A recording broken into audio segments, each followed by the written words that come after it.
Hello and welcome. Hello, hello, hello, my friends. How are you all doing today? Chas, let's get this show on the road. Today is day 4 of Speaking with the Dead. Now, these are practical works of necromancy that I have used, and they are successful. So, let's get that out of the way like, oh my god, do these work or not? Yes, they do. So, let's get right into it. You've got your array made. You've got the spirit anchor made. You've got time by the graveside that you've already spent. Now, you have to put it all together. Now you have to open the gates. Now you have to bring the energy up and into the totem at hand. There is a lot of ways to do this, and I'm going to go through each of those ways today. Summoning up the non-human spirit, summoning up those kinds of energies. As we build and as we connect our work to the great work, as it were, is to help the community, to help our people, to help whoever it is through that period of time that they're going through. And so we do this by gate work. And what I mean by gate work is it's threshold magic. It's, you know, that you're creating something that's in alignment to a planet or an energy or a star system that's not here locally to this planet. So you're literally creating lines of attachment from the Earth to Jupiter, from the Earth to Saturn, from the Earth to the Moon, from the Earth to Mars. All of these things are exact lines from the energy of those places that you're bringing here. Now, fun fact about the way that the gates work is, in the ancient terms, they used to think that the planets were just the physical dross, the literal shit, the physical material around which an intangible energy point was in existence in space. So it's like dirt cycling the drain. So there was an inner core that's a spiritual energy relating to all physical bodies of celestial origin. Now, what this means for us is that we can take the energies of the north, the east, the south, the west, and we use those in our work. Absolutely we do. But to locate which state that those are going to be in and what energy that those are going to affect, I love to go and use Taoist magic principles on this one. There is the earth door, the heaven door, the human door, and the ghost door. Since we're going to be affecting the humans and we're going to be working with them, that is going to be the part that opens up. If your center space is here, what is to the right is the human concern. So when you go to the east, or if you, let me put it this way: it's not those aren't located east, west, north, south. Those are, yes, if you're looking at a flat piece of paper, it would be the side to the right. But if you're lining something up and you're doing a solar ritual and you're facing east, it's still the energy that's to the right, so it would be in the position that's south. If you're facing south and you're pulling that energy up, then it's to the west. So these gates move with you. These are the celestial orders that rotate around the top part of the sphere. So as you connect to the different parts of human concerns, if you're facing the rising sun when you're giving honor or sending something or bringing something into this plane, the western gates are for when something is being sent from this plane. So in this case, what we're doing is we're pulling the energies from those celestial bodies into this world. So as we do that, we have to have a connection. We have to have a starting place. So at dawn, when the sun rises, on whatever day it is that we're doing the work, okay? So whatever day aligns to the planetary origin of the spirit's base, that's the day we do the work. We do it at dawn for summoning the spirits. Okay? I'm talking about the higher ones, the ones that aren't connected to this planet.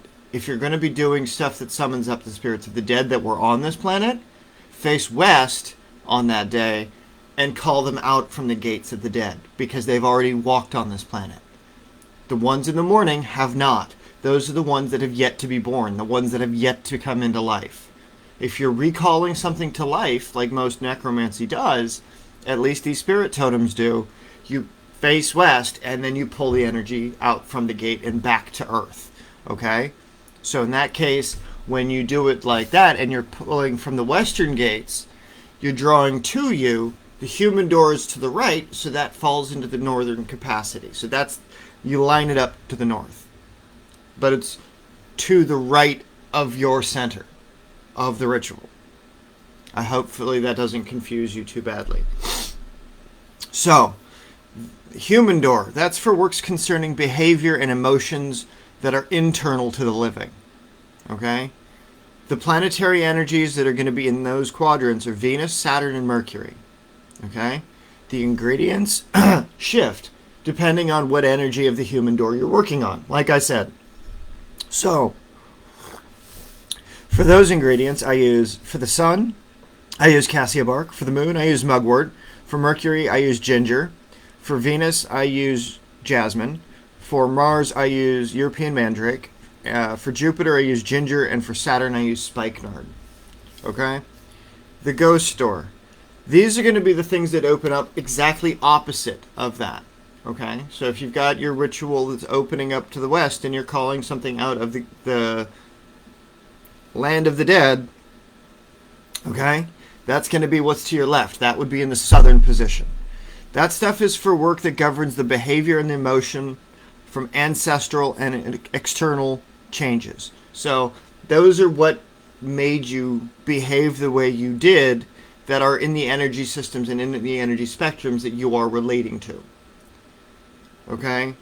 These, again, like I said, these move. Okay? If you're going to be doing a work that you just have to understand that you're getting the from pole to pole, so you've got it lined up north to south, okay? You're doing a work for north to south. What is right is going to be human, what is left is going to be the ghosts. So you're bringing them together in the center to create that energy pathway. The earth door. This is going to be what opens up below center. So this is what will be behind you. Because remember, this is supposed to be a 3D representation. You have that which is human here, that which is ghost here, the earth is below, and heaven is above. Okay? So you have left, right, below, and above. It represents the alteration of the environment. But before I get too much into the earth door, the ingredients of the ghost door, while I'm on off tangent. So that's the one that opens up left of center. The sun's ingredient is going to be dragon's blood. The moon's ingredient is thyme. Mercury's is peony. Venus is saffron. Mars is hibiscus. Jupiter is coriander. Saturn is ginger. Okay, so I just wanted to get that, make sure that you guys have that. The earth, like I said, it is below center, so wherever your ritual space is, it's the space that's below you, behind you. Its ingredients are, for the sun is dragon's blood, for moon is cedar, the Mercury is pine, for Venus you got patchouli, for Mars you have mugwort, for Saturn you have jasmine and... for Jupiter you have jasmine, and for Saturn you have hibiscus. Alright? Now, like I said, above center, up above, that's going to be the gates of heaven. So when we open up the gates of heaven, that's where it comes from. So the sun's representation is moss. I use an oak moss. Moon is going to be willow. Venus is going to be jasmine. Mercury is going to be yarrow. Mars is going to be bamboo. Jupiter is going to be orange. And Saturn is the lotus blossom. I use blue lotus for this one. So what you can do with those is, because each planet represents each, you can make spell jars of each ingredient. So that way, one specific ingredient with the different arrangements inside of them, so all you have to do is place them in the array patterns that you're going to be working on. And like with the planetary anchors, you'll be able to control the flow inwards, so that way you have the direct representations of what is the ghost door of the Earth opening, or the ghost door of Jupiter opening, and so on and so on. so that all of your ingredients are already in the jars, and they're already going to have and be able to lend their energies into the work that you're doing, so that over time you build up better keys to the gateways. So these form anchors to those gates, so that depending on your placement in the circle, depending on which way you make them spiral around, you'll be able to form better, stronger connections to those energies. Now, the directional anchors that you're going to need for this, or to understand which world they come from, depends on what it is that you're going to be conjuring up. Now, before I touch on the Norse worlds, let's talk about directional magic, okay? So, the North, its ingredients are going to be yew and valerian. The yew is tied to the Saturn, and the valerian to the Mercury aspect. For East, you're going to have Jupiter and Mars. So for Jupiter, we're going to use juniper berries, and for Mars, we're going to use dragon's blood. For the South, we're going to use mullein to represent Saturn, and we're going to use Mercury to represent lavender. For the West, we're going to use what is this? Venus is going to be golden seal, and Saturn is going to be mullein again. Northeast, we're going to use, for Venus, is Dittany of Crete. For Saturn is going to be yew. For the Southeast, we're going to be using, for Jupiter is going to be henbane, and for Mars is going to be orchid. For the Southwest, we're going to be using orris root for the moon.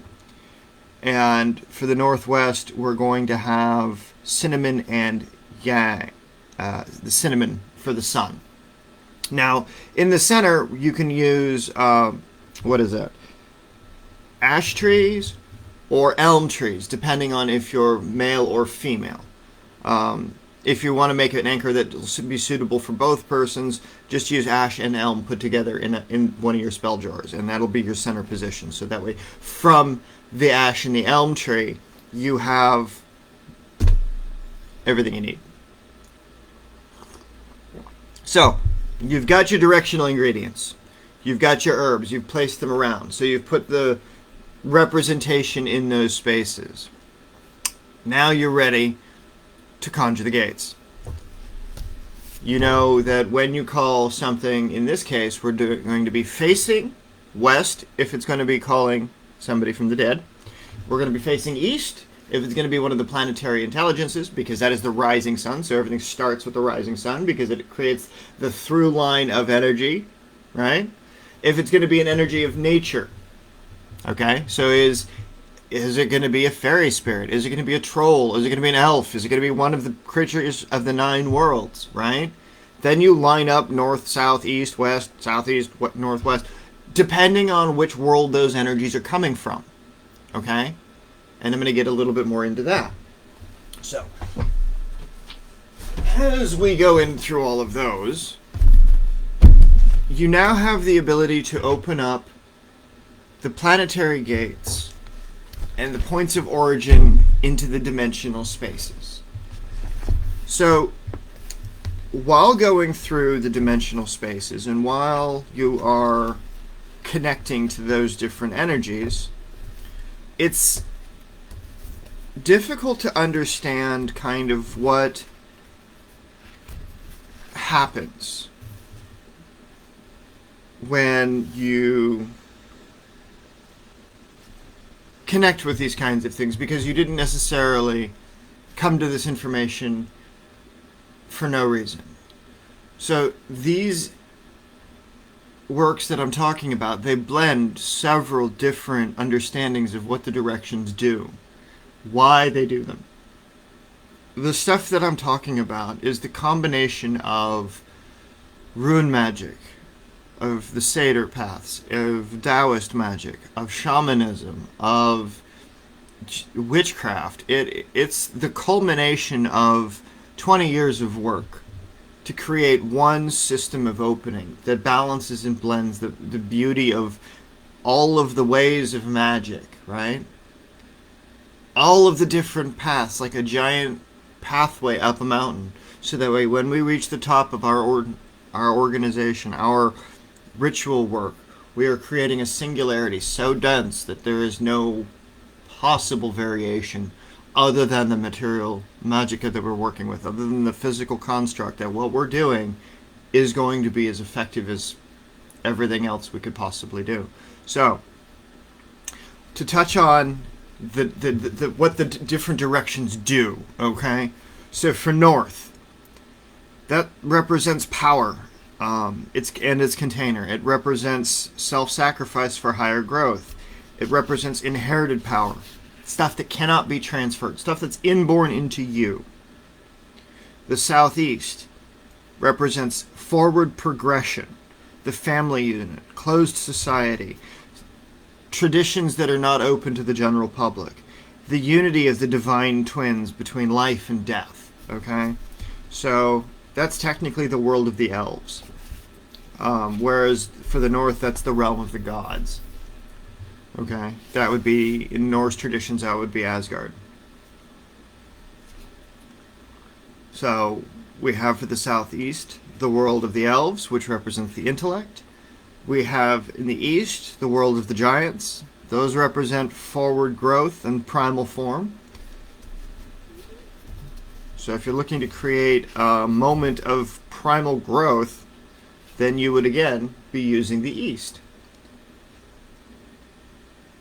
So for the south, if you need to do something, this is going to be the realm of fire, okay? That represents the flow of the natural order and the bridge of the world. So it's going to be what connects from this world to the other world. So if you need to be connecting to something that's from the other world, you can point south and pull it north or northeast or wherever else. You can compound these things. Okay? So for this one,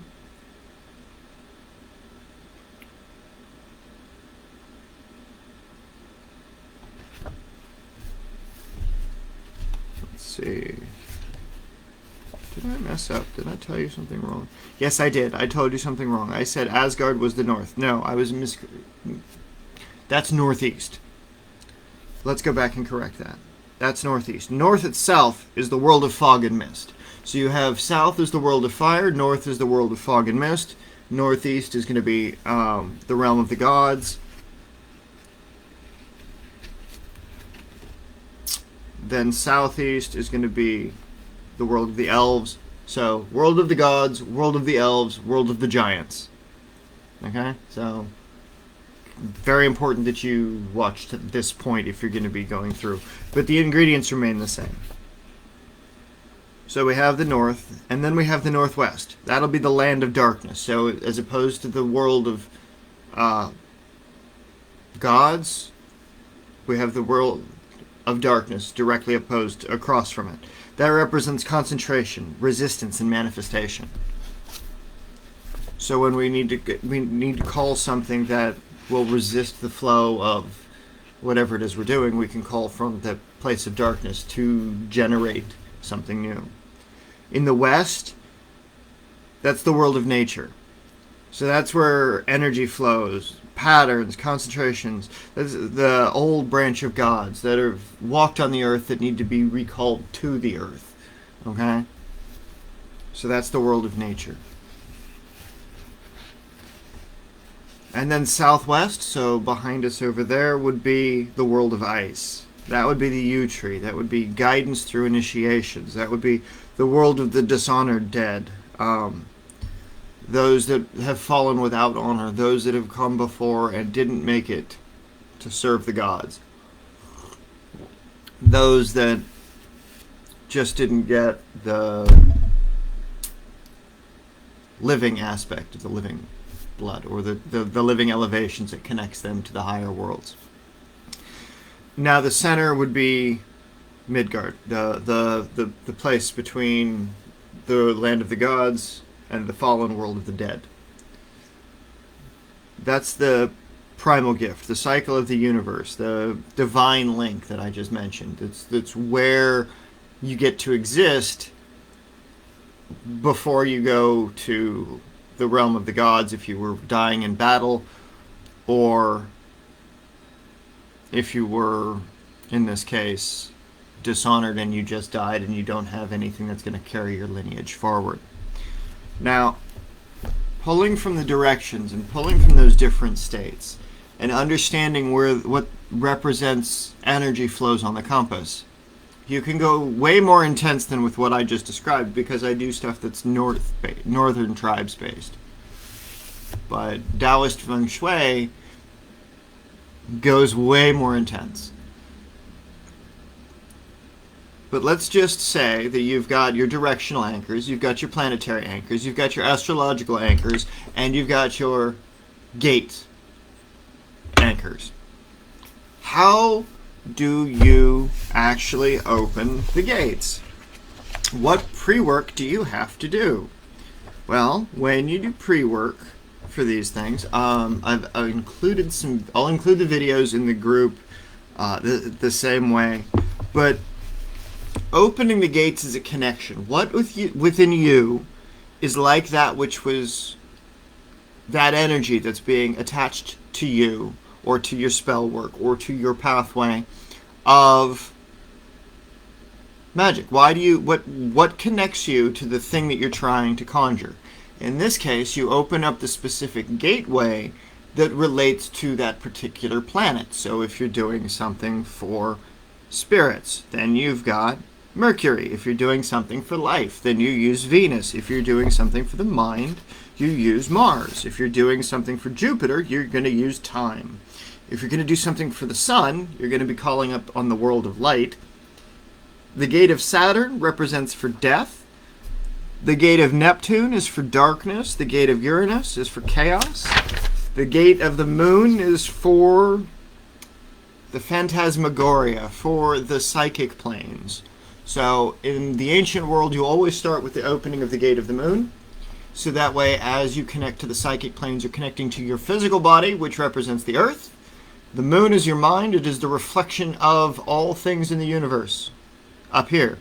So then you open up the other one. So you have to do two invocations. One for charging the gate of Venus, or sorry, in this case, the lunar gate, and then whichever one that you're going to be using where the energy comes from, and then you give the animation spells. Then you bring the thing to life, okay? So the urn would be sitting in the center of your array. You have the anchors that are positioned around the urn. You have the anchors or the directional herbs or the incense going for each of the different directions that you're calling these energies from, all of which will be known because of the records in the books, depending on which order those come from. So that way all of this is just plug and play at this point. So it would be gatekeeper, open for me the gate. The road whose course does not turn back. Open the gate so that I may enter here. The gateway of the gods, obey the oath. Open for me the seal of the gate of the moon, of Venus, of Jupiter, of Uranus. Spirit god of the earth, remember. Spirit gods from the regions of the four, remember. Okay? So not only in Sumerian mythos and Assyrian mythos and the Navajo traditions and some of the other tribal traditions that I've studied, the gods are so old that they've forgotten who they are. That's the big rub. That's why everything in my Sumerian aspects or the stylized invocations that I used are based on that principle of remembrance, right? Because you're getting the world to remember itself. You're getting the spirit to remember itself, who it is, what it is, how it came to be. So that way, you've got an anchor that can hold something that remembers what it does, what it's for. You've got all the different orders of life inside. You've got something that ties to the animal quality. You've got something that ties to the environmental quality. You've got something that ties to the physical quality. You've got something that ties to the spiritual quality. All of these things that you're doing connect you directly to those different forces. They're like stacked, like layers of phyllo dough, right? You get the different crispy layers that you go through. Well, now you need to make the whole croissant. You need to stick it in the oven and bake it. Now you need to bring it to life. Okay? So you've done all the pre-work. You've created the environment. You've set up where the energy is coming from. So when you are making the vessel, okay, you have to summon the energy into the vessel. Different ways to summon different energies. Okay? So if it's a non-human spirit, so if it never was human, if it was only ever a jinn, or if it was only ever an angel, or whatever it is, you basically you want to be respectful, but they operate in different ways, these invocations. Some of them they'll be personal. Some of them you'll be able to just crank out because you dreamed it. Otherwise, you won't be able to connect on that kind of deeper way. But one of the things that I use are these next few sets of invocations, or these incantations rather, because I'm incanting, I am creating, I am conjuring, I am calling forth something external to myself. I've already opened the gates. The blood path has been opened between me and the gateway, right? It's like my blood is mixed in with the array, so therefore I have given the thing that needs to be opened to the cost of the underworld. There's blood for blood, right? Spirit for spirit. I give of my spirit to the underworld, I can pull a spirit out of the underworld. Okay? Doesn't need to be much. Doesn't need to be a lot. Just needs to be there, mixed a little bit into the inks that you use, so that way the gates are charged and primed, so that way when you're pulling, you are able to do these things. So, you're going to summon up non-human entities, and you don't want to do it in a corrupted, fucked up way, right? You can say, you, I name. Give its name if it's known. You, I evoke, which means to call out. Give it its name. Come forth by this bond, which is the blood bond between you and the array and the ingredients that you're using. By the virtues of this flame, assuming you've got the spirit anchoring lamp lit for that particular thing, which would include the spirit anchoring formula, which we talked about already, and the planetary ingredient for that gateway. So if you're going to be using the spirits of the sun, then you would have all 4 ingredients of the sun for all 4 gates. So that way when it comes together, all 4 are joined. So from the regions of the 4, when I use that conjuration next, that's where the regions of the 4 come from. You're pulling those in, and you've given blood for it. You've given energy to it. So, you I name, you I evoke, come forth by this bond, come forth through the gates of time, by the virtues of this flame. I call you here unto the seal, by the flame and stone now be bound. Okay? So inside of here, like I said the other day, use a crystal. Okay? You can use both smoky quartz, you can use obsidian, you can use regular quartz, you can use apophyllite. You can use a Herkimer quartz. Those things are great. But either way, one stone, one spirit. Okay? Really, really important on this one. These are not meant to be energy anchors. They are meant to house spirits. So the prep work for creating a spirit anchoring crystal is a different animal. It's not what we're doing here.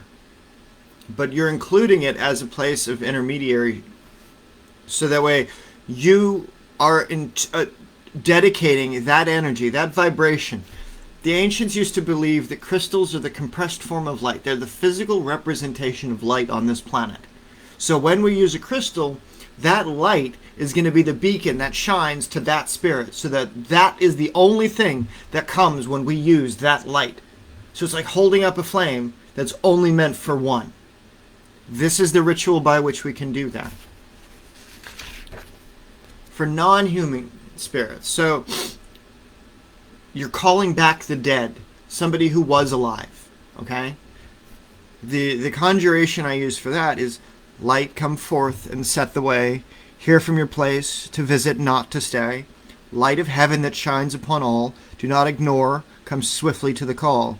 Soul of the departed, be set to the way, by your flesh and final rest. The cot is gone by way of rot. Be drawn here with all you've got. Ka, Ba, Kybet, Sahu, Ab, and Ren. Be called to earth by your name again. By this fire, your long cold pyre, rise to me, evoked be here as I require. Obey these words, my heart's desire, summoned here and bound by the dirt of the grace, by these words as they sound. So you pull that spirit back into what it is that you're doing. And in this case, that would be the spirit totem. Okay? So these things are not intangible. All right? And then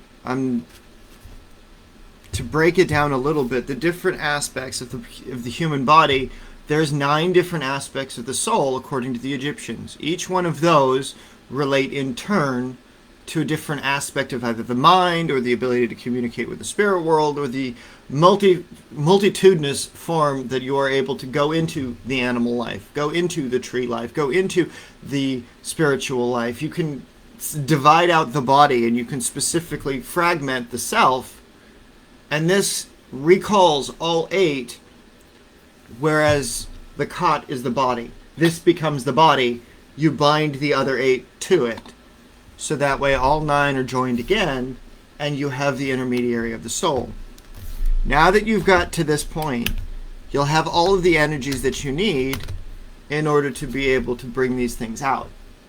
The last thing that you're going to have to do is you're going to have to bring it to life. You're going to have to finish the spell.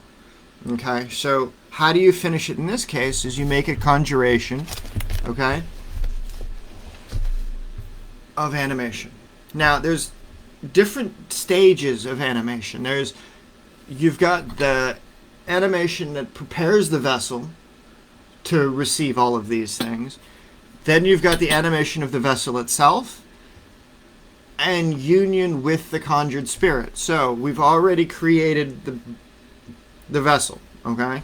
It needs to be animated.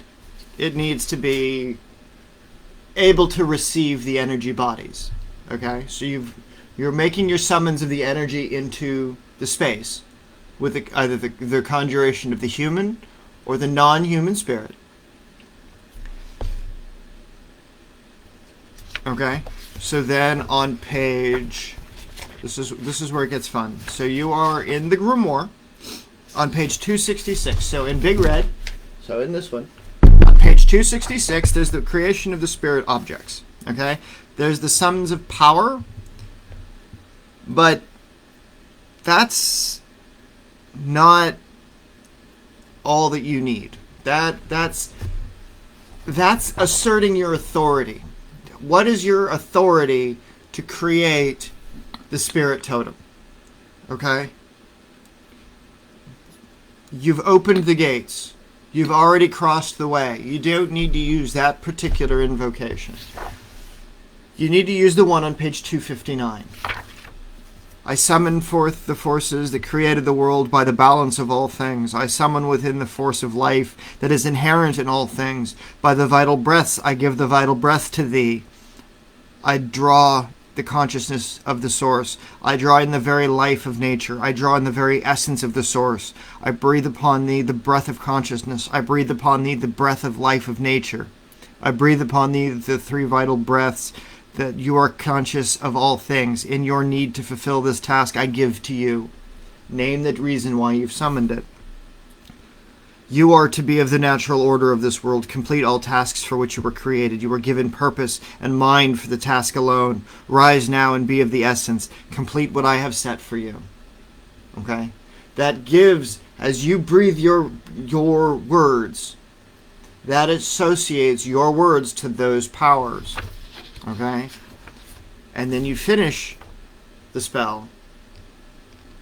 Spirit Lady of Life, remember. Maiden of Life, remember. Spirit of Heavenly Life, remember.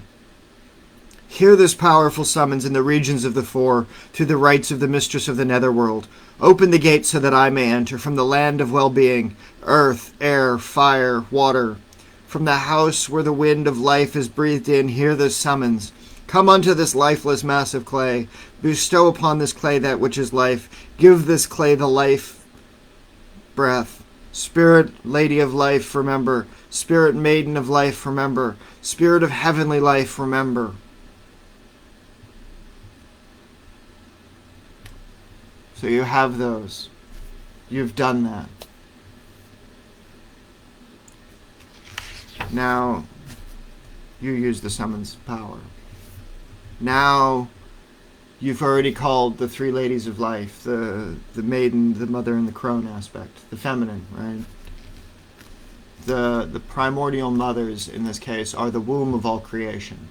This is an invocation of the womb of creation, so that way you are giving birth to a new spirit. This is when you need to use the summons of power. I am eternal, I am nameless, I am dark, I am light, I am twilight, I am death, I am life, I am spirit, I am chaos. I am the devouring serpent, and I am the blackened flame. Hear me, draw back the veil. I have sworn the oath, these words the final loss. These words to find the lost, these words to free the fallen.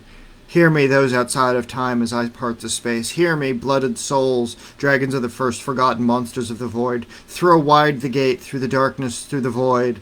I open the way as the way is made. I stand at the crux of the worlds. Gate of the moon, open. Gate of Venus, open. Gate of Mars, open. Gate of Mercury, open. Gate of the sun, open. Gate of Jupiter, open. Gate of Uranus, open. Gate of Neptunus, open. The water of tears parts before me. The false sea parts before me. The waters of creation part before me. The waters of the oceans part before me. By my words, open the gates, open before me, open within me, open the way of the gods. By the oath of blood and by the pact with the source, open.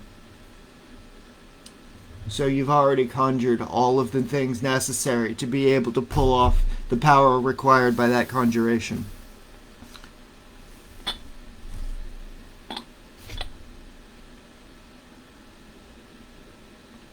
So then you hold the vessel in your hand, you take it up. Hold it up to the direction that you're working in. You conjure the vessel. That's on page 269. To rend what heaven forged by blackest flame, my desire rise forth as I require. Take the light, take the dark, and take the shade. By my will and word and such death is made, I call forth by the blood and by the deed. Come through, forth from the soul is demon born, this seed.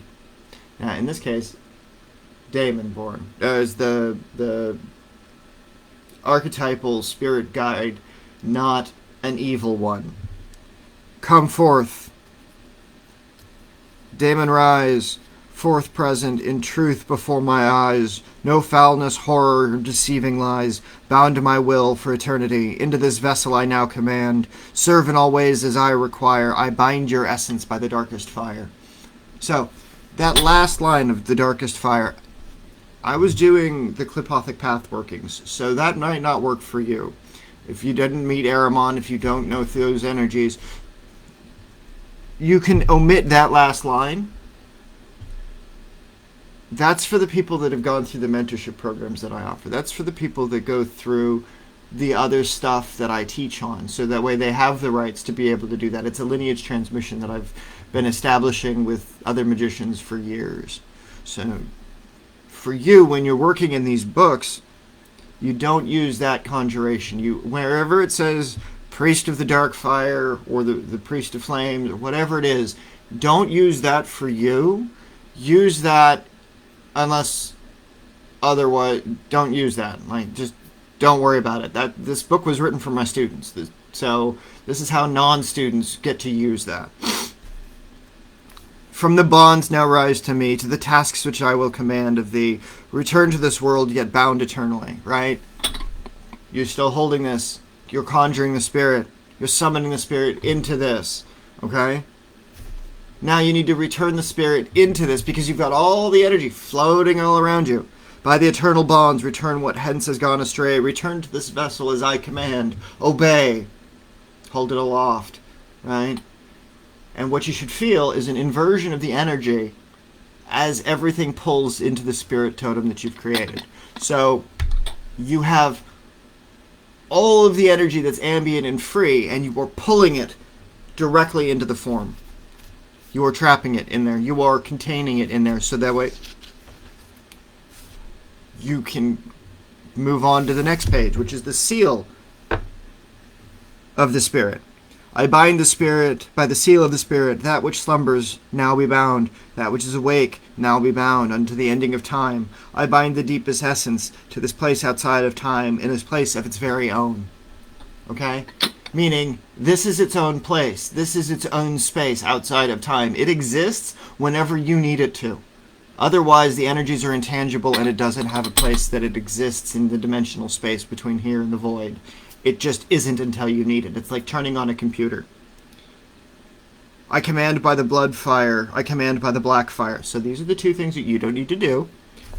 You can use the blood fire because that's your vital spirit, but you don't need to do the black fire one. That establishes lineage control. The light fire, the violet flame, burning eternally, those again are not necessarily for you, depending on what it is you're doing. That you are compelled by this fire, divulge your name as commanded by this eternal flame. Okay? So, if you don't have the ability to conjure those things, if you haven't studied with me long enough to know what those are, then how you urge the name, by the blood that I have summoned you, you are compelled by this spell, you are compelled by my words, to be as I name you, okay? And I name you thus. And then you give it a name. You give it a new name, okay?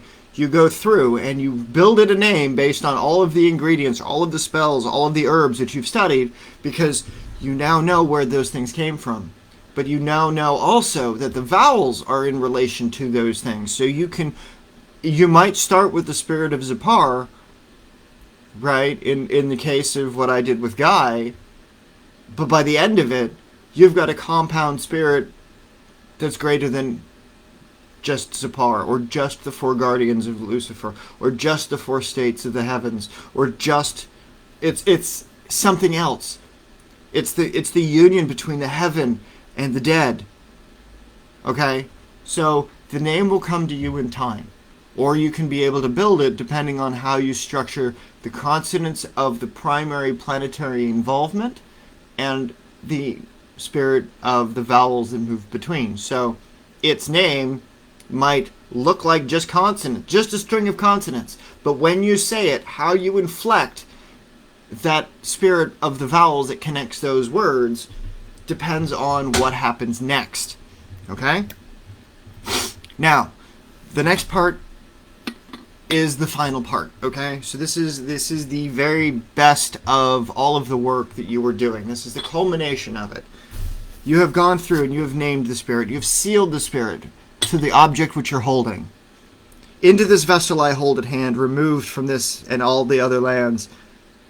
The waters of death, I bind this vessel, the soul to this flesh. By the blood within, be bound, be sealed.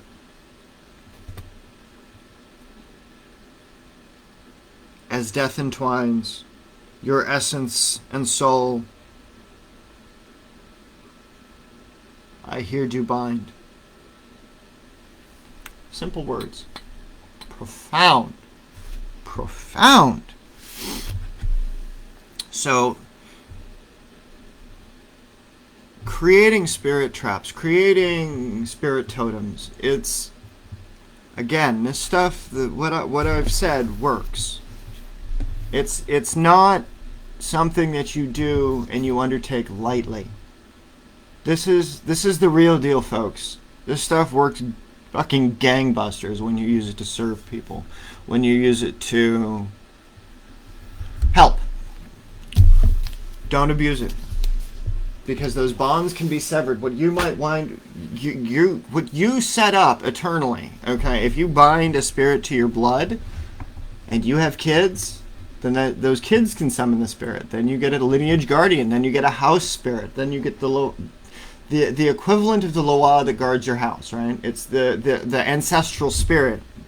This is how you create a lineage transmission. This is the foundations of establishing one. And I'm not talking about using somebody else's. I'm talking about creating ones that you specifically want.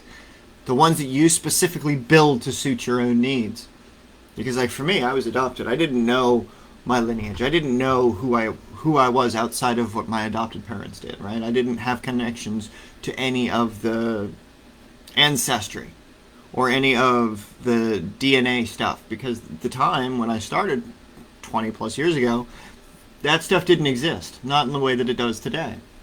So I had to learn how to do it myself.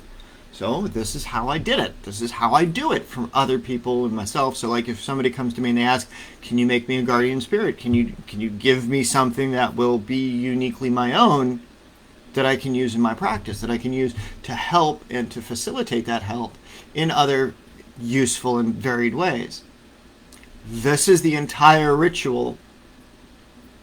Going to the grave, building the array, building the conjuration up accordingly, making the vessel, giving them the vessel, creating honor for that spirit, right? Knowing which day to give the offerings. That the day of offering that you give should be weekly. Light the candle once a week. Give a little glass of water and set it right next to those things where if it's just don't burn your house down. And keep the water refreshed. Once it's been a week and the water's still in the glass, go put it on a tree. Fill it up again. Put a little rainwater in there, put a drop of blood in there, bless the water. That's good. Don't put salt in water. Don't put that salt water on plants or in nature. Just don't do it. Okay? Don't do it. So we'll have a whole thing on how to make holy water. I've already gone into some of how to make the holy water, but we'll actually make the holy water at some point. But that's not for you don't need that for this, okay? You just need an offering of water and light to that spirit, so that way when you hold the vessel, when you use the vessel in your spell work, you put the vessel in the center of the array that you're building. So you've got the array of initial conjure, which is which is this one, right? So when you are conjuring something up, you have the array of initial conjure. When you have the functional array of what gate you're using, what spells you're using, what spirits you're using, those will look different. Those will be different, okay? So that gets into the use of a spirit as a battery for your spellcraft. So what you have created in your spirit, you then use to make your work go faster, because you've already compressed space-time to make the universal collective of the worlds. Remember what that energy can do when it's in a unified form, when it's in a body. So you've given it a body. You've given it behavior. You've given it a time. You've given it connections to you so that your words, your will, your way, it can act. So it is the mirror to you. It is where you are not. So in the way that we call upon the maidens of life that give life to things, because guys provide the seed, women provide the womb, right? Guys are the tree, women are the womb. In this way, the generative forces of the earth come up. The spirits come into. This becomes the womb. The vessel becomes the feminine. Okay? So the intangible spirits that we work with are going to start off female. Okay? Following so far? As you teach it, as you give it of yourself, as you give your blood to it, if you're male and you're doing this, then that energy becomes the hermaphrodite. If you're a lady and you're doing this, then that energy is all female. But for guys, it becomes hermaphroditic. It becomes both male and female. Okay? If you're working at conjuring up male-specific energies, and you're a guy, then that's masculine. But if you're using the fae spirits, if you're using the angels, if you're using the demons in their various forms, those are gender neutral.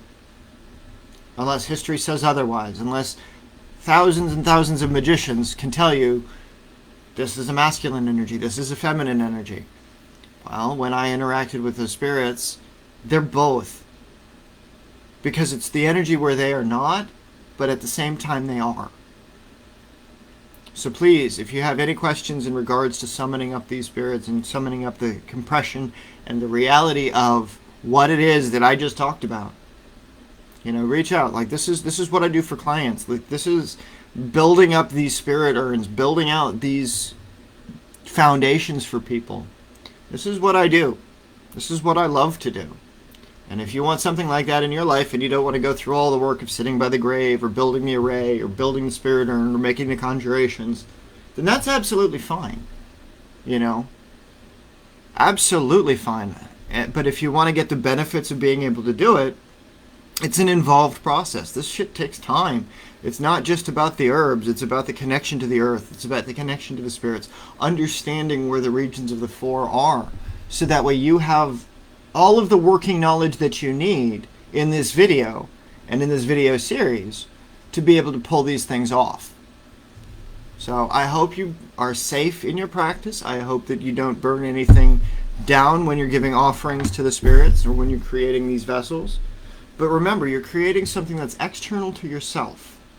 You're creating something that's there to be serviced by the spells that you're creating, this existing outside of the natural order, because it's not something that exists currently.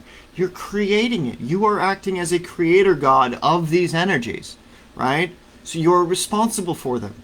The longer you have them in your life, the more adaptations you'll be able to understand with those spirits and how they manifest. So that way you don't have to worry about, oh my God, is this going to hurt me? Or, oh my God, if I say this one thing, is it going to fuck up my world?